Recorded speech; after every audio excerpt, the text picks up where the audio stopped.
Okay, so welcome back to part 2 of turn 18. We're going to do the Union action phase next. We roll 1d6, 1 to 4 would be a move. If the counter is an attack position number 4, we would then determine if there's a charge to resolve. 5 to 6 is a volley with a possibility of a sharpshooter action as well. These ones, I'll explain to you what's going on here in a second. But let's work through it. So attack track A, foremost, no counters, so nothing to resolve there. Attack track B, foremost counter is the 63rd New York. They have a cohesion of 3, so we're going to roll 1d6 to determine the action they take. They get a 6, so they're going to resolve the volley action. So 1d6, minus 1, current cohesion is 3, minus 1 for smoke, 0 for range, but there's an exposed token. So that's a +1 bonus. So it's -1 +1 brings us back to 3. So 1, 2, 3 will be a hit. A natural 1 would be a sharpshooter action. 4, 5, 6 is a miss, and we get a 6. So they miss. Okay, so here we get onto the 14th Indiana. So you can see that there's a crouch token attached, cohesion of 1. So they will automatically select the crouch and reform action. So we do not roll 1d6 to determine the action. They get an unmodified cohesion check, and if it succeeds, the cohesion is increased from 1 to 2. So 1d6, 1 would be a success, and they get a 5, so they fail. So they remain at cohesion 1, and the crouch token will remain attached into the next turn.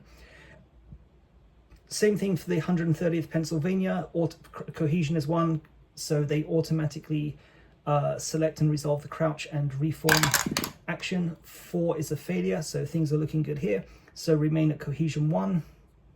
And 29th Massachusetts, so their cohesion is 1, so we're going to place a crouch token, and they will also select the crouch and reform action. So 1d6, 1 is a success, and they get, I thought it was going to be a 1, but it's a 2, so also fail. So my luck has turned completely from the first half of the game. And this now looks like I've got a pretty decent chance of getting at least a draw. So I've resolved the actions for all of the Union regiments in the foremost attack position. I then go back to attack track A. Any Union regiment in a rear attack position that can move forward into the next higher numbered attack position would do so, but no counters. Attack track B, there are no Union counters in rear attack positions. Attack track C, 69th New York cannot move forward. Normally, because the 14th Indiana has a crouch token attached, but what it's going to attempt to do is swap places. So this could be a very important role, because if they succeed, there's a possibility it's going to be pretty much impossible to eliminate the 69th New York in the time remaining. So we're going to make a cohesion check. It's 1d6, so 1 to 4 will be a success, and the 69th New York will be assumed to have marched through and past the shattered ranks of the 14th Indiana, and they will swap places. So quite a key role here coming up, and we get a they've succeeded. Okay, so looks like I'm gonna lose the game here. So they swap places. The crouch token remains attached, cohesion of 1 remains, but we've now got the 69th New York in the front line. So these are the veteran regiments. It was the regiments in wave 4. This is wave 4, this is wave 4, this is the Irish Brigade. These are the ones that finally broke through to Bloody Lane and captured it. So that's not good. Same thing here. 130th Pennsylvania has a cohesion 1. Crouch token is attached.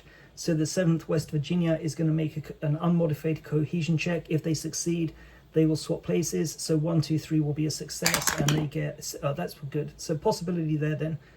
Maybe I could still get a draw. Okay, so they fail, okay, and I now attach a march token to the 7th West Virginia, which means that in the following turn, if 130th Pennsylvania still has a crouch token attached, the 7th West Virginia will make the cohesion check to kind of swap places with a +1 modifier.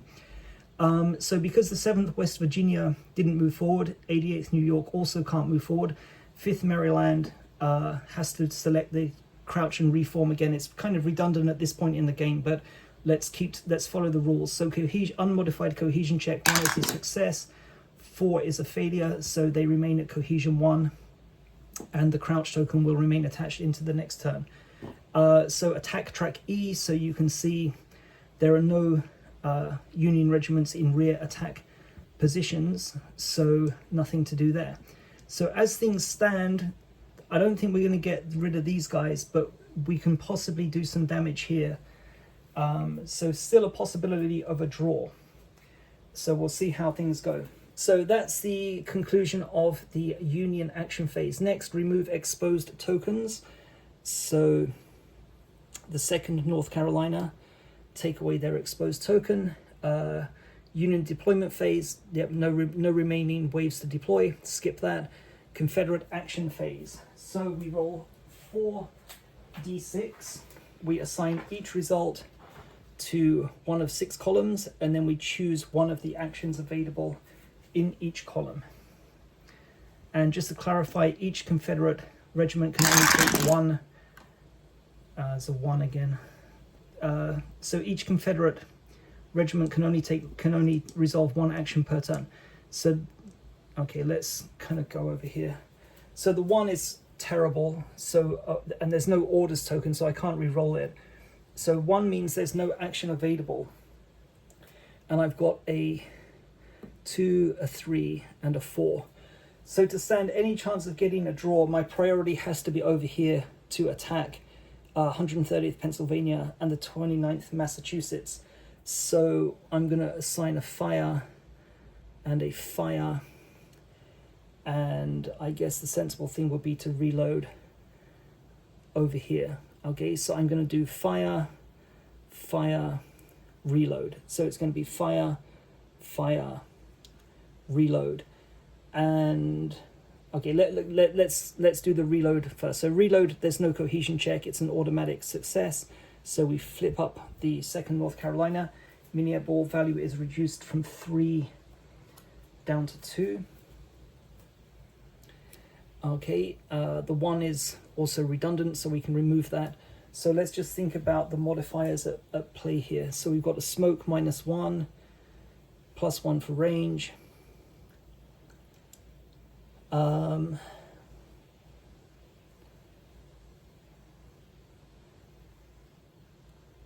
Yeah, I mean, I guess the sensible thing is to use exposed fire then.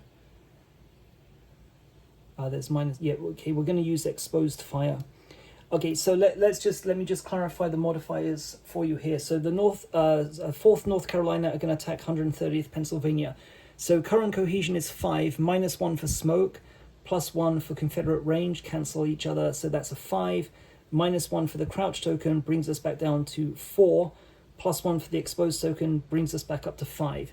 So 1, 2, 3, 4, 5 will be a hit. Mini ball value is 2 or more, so devastating fire would apply, although we only need to inflict 1 hit to destroy the 130th Pennsylvania. So we get a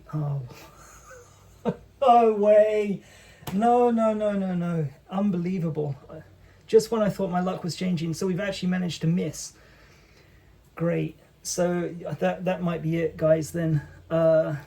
So 4th North Carolina is turned 90 degrees, indicating that they'll have to reload on a following turn. But yeah, nothing I can do about that. So 30th North Carolina, do I have another exposed token? I don't have one made up.